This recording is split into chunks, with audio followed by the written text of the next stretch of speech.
В рамках международного проекта «Непокоренные» в Джейрахском районе для молодежи со всей России и стран СНГ провели экскурсию по живописным тропам Горной Ингушетии. Просветительские мероприятия в рамках проекта «Непокоренные» проводят с 2016 года. В 2022 организаторы провели мероприятия на территории России и Белоруссии.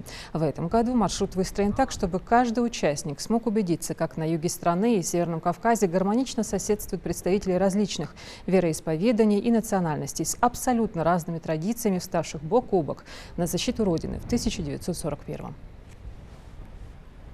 На самом деле мы благодарны республике, что республика нам дала такую уникальную возможность окунуться в традиции и историю, потому что мы приехали посмотреть на родовые башни, за которыми целая огромная история. Как мы все знаем абсолютно, в Ингушетии родовые башни – это смысл жизни.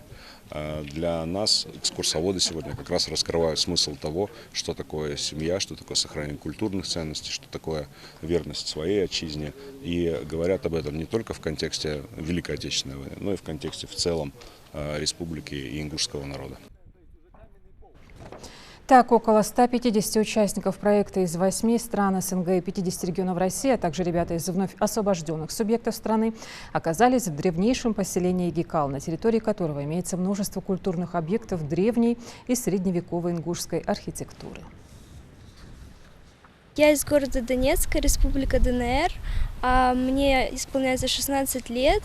На проекте оказалась, так как увидела в одной из групп организаций нашего города объявление, что идет набор на международный проект, где можно будет узнать историю и традиции Кавказа. Безумно красиво, горы впечатляют своим размером, и когда смотришь, прямо-таки чувствуется, сколько здесь было поколений, исторических событий, то есть все прям пропитано такой историей, и безумно интересно все это изучать.